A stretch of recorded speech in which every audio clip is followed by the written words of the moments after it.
বন্ধুরা, আপনারা তো জানেনই, যেই মানুষ যেমন কর্ম করে তাকে ঠিক সেরকমই ফল ভোগ করতে হয়। কিন্তু আপনি কি জানেন, আমাদের মানুষের দ্বারা করা কিছু কর্ম এমনও হয় যেগুলি মরার পরেও আমাদের পিছু ছাড়ে না। আর এই কর্মগুলি অনেক সময় আমাদের পরবর্তী জন্ম নির্ধারণ করে। আর এই কর্মগুলো সম্পর্কে শুধুমাত্র গরুড় পুরাণেই বিস্তারভাবে আলোচনা করা হয়েছে। আর আজকে আপনাদেরকে এই পুরাণ থেকেই নেওয়া 11টি এমন কর্ম সম্পর্কে জানাব, যার উপর ভিত্তি করে মানুষ বিভিন্ন পাখি কিংবা পশুর যোনি প্রাপ্ত হয়। তাই বন্ধুরা, ভিডিওটা সম্পূর্ণ দেখুন। তো চলুন বন্ধুরা, জেনে নেওয়া যাক এই 11টি কর্ম সম্পর্কে। বন্ধুরা, এই সংসারে কারোর সঙ্গে মিত্রতা বা বন্ধুত্বের সম্পর্ক খুবই অদ্ভুত। বলা হয়, একজন সত্যিকারের বন্ধু আপৎকালীন সময়ে প্রয়োজনে নিজের জীবন পর্যন্ত দিতে পারে। কিন্তু বন্ধুরা, তখন কি হবে যখন কেউ তার সত্যিকারের বন্ধুকেই ঠকাতে থাকে? গরুড় পুরাণে এই সকল ব্যক্তিদের সম্পর্কে বিস্তারের সঙ্গে বলা হয়েছে। যখন কোনো ব্যক্তি নিজের সত্যিকারের বন্ধুর সঙ্গে ছলনা করে থাকে, তখন মরার পরে সেই ব্যক্তিকে নরকে তো অবশ্যই যেতে হবে। এরই সাথে তাকে পরবর্তীতে পাহাড়ে থাকা শকুন হিসাবে জন্ম নিতে হয়, যাকে পচাগোলা মাংস খেয়ে নিজের জীবনযাপন করতে হয়। বন্ধুরা, এই সংসারে কিছু এমন মানুষ রয়েছেন যারা শুধু নিজের নয় বরং অন্যান্য ধর্মেরও আদর করে থাকেন। এরই সাথে অন্যদিকে কিছু এমন মানুষও রয়েছেন যারা নিজের ধর্মকে তো একদমই ভালোবাসেন না, তার সাথে অন্য ধর্মকেও সম্মান করেন না। এই ধরনের মানুষেরা সর্বদাই পুরাণে লেখা কথাগুলিকে অবিশ্বাস করে নিজের অল্প বুদ্ধির পরিচয় দিয়ে থাকেন। এই ধরনের মানুষ সম্পর্কে গরুড় পুরাণে বলা হয়েছে, মরার পরে এরা নরকে তো যাবেই, তারই সাথে এদের পরবর্তী জন্ম কুকুরের জনিতে হবে, যার ফলে তারা কুকুর রূপে যতি ডাকুক না কেন, না তো কেউ তাদের কথা শুনবে, আর না কেউ তাদের ডাকে কোনোরকম প্রতিক্রিয়া দেবে। বন্ধুরা, এই সংসারে যে কোনো মানুষের জীবন বিনা পরিবার পরিজন ছাড়া পূর্ণ নয়। আর এই পরিবারের মধ্যে সবথেকে শ্রেষ্ঠ হচ্ছে মাতাপিতা। তারা হলেন পরম শিক্ষাগুরু। আর কোনো মানুষকে উন্নতির চরম শিখরে পৌঁছে দেওয়ার কাজ কেবল গরুই করতে পারে। কিন্তু বন্ধুরা, যেই মানুষ নিজের গুরুর অবমাননা করে থাকেন, তাদের জীবনে কখনো উন্নতি সম্ভব নয়। শুধু তাই নয়, সেই সমস্ত মানুষের জীবাত্মা মৃত্যুর পরে আবার যখন পুনরায় মনুষ্য যোনি প্রাপ্ত হয়ে গর্ভলাভ করে, তখন তারা যতবারই গর্ভ থেকে বাহির হওয়ার চেষ্টা করে, ঠিক ততবারই তাদের মৃত্যু হয়। এই সমস্ত জীবাত্মাকে একাধিকবার গর্ভমৃত্যুর মতো কঠিন শাস্তি পেতে হয়। বন্ধুরা, আপনারা তো জানেনই, আমাদের সনাতন ধর্মে ব্রাহ্মণদের কতটা অধিক মাহাত্ম্য রয়েছে। আর এই সংসারের প্রত্যেকটি ব্রাহ্মণের কর্তব্য, যে কোনো মানুষ অথবা শিষ্য যেমনই হোক না কেন, সে যতই তার ইচ্ছামতো দক্ষিণা প্রদান করতে অসমর্থ হোক না কেন, কিন্তু ব্রাহ্মণ দেবের কর্তব্য সে তার জ্ঞানের মাধ্যমে সেই মানুষটিরও কল্যাণ করুক।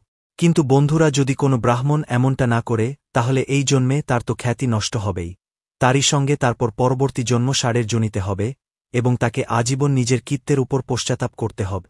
বন্ধুরা, এই সংসারে অনেক এমন মানুষ আছে যারা নিজের কাজের মাধ্যমে অনেক মানুষের হৃদয় জয় করে নেয়। আবার অন্যদিকে কিছু ধূর্তঠকবাজ মানুষেরাও রয়েছে, যারা নিজের চালাকির মাধ্যমে লোককে সর্বদা ঠকিয়ে যান। কিন্তু এই ঠকবাজ মানুষদের এটা জানা নেই যে এই পুরো সংসার এভাবেই চলছে না, এই সংসারের মালিক উপরওয়ালা। তিনি সেই সব ঠকবাজ মানুষদের সকল কর্ম লক্ষ্য করছেন। বন্ধুরা, এই ধরনের মানুষদের সম্পর্কে গরুড় পুরাণে বলা হয়েছে, এই মানুষরা তাদের পরবর্তী জন্মে পেঁচা রূপে জন্ম নেয় এবং সারা জীবন পশ্চাতাপ করে। বন্ধুরা, যেই প্রকার ভাবে সকল সন্তানের কর্তব্য নিজের মাতা পিতার সেবা করে তারই সাথে নিজের দাম্পত্য জীবন নির্বাহ করা, ঠিক একই প্রকার ভাবে একজন আদর্শ গৃহবধূরও একই কর্তব্য। কিন্তু এরই বিপরীত, যদি কোনো স্ত্রী নিজের শ্বশুর শাশুড়ির সেবা না করে এবং তাদের প্রতি খারাপ শব্দ ব্যবহার করে এবং যখন খুশি তখনই গৃহে অশান্তি সৃষ্টি করে, তাহলে পরবর্তী জন্মে তাদের রক্ত পান করা জোকের রূপে জন্ম নিতে হয়।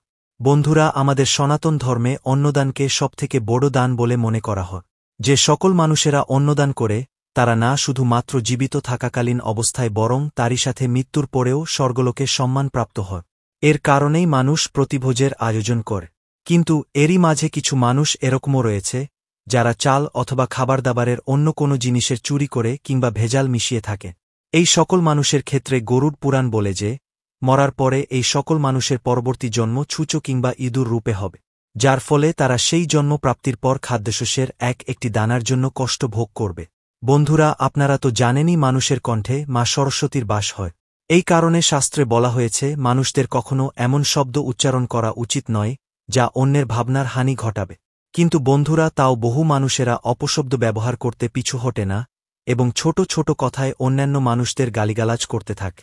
এই ধরনের মানুষেরা তখন শিক্ষা পায় যখন তাদের পরবর্তী জন্ম ছাগল রূপে হয় এবং তারপরে কোনো কোষাইজের দরুন হত্যা হয়। বন্ধুরা, এই সংসারে কিছু এমন পুরুষও রয়েছে যারা স্ত্রীকে খুবই সম্মানের দৃষ্টিতে দেখেন, কিন্তু অন্যদিকে কিছু মানুষ এরকমও রয়েছে যারা সংসারের প্রত্যেক স্ত্রীকে খারাপ নজর দিয়ে দেখে। সেই সকল মানুষের মনে সবসময় কামভাবই চলতে থাকে, কিন্তু এই মূর্খরা এটা জানে না যে তাদের কীর্তি সম্পর্কে কেউ জানুক আর না জানুক উপরওয়ালা নিশ্চয়ই জানে, আর সময় আসলে উপরওয়ালা এর ন্যায় অবশ্যই করবে।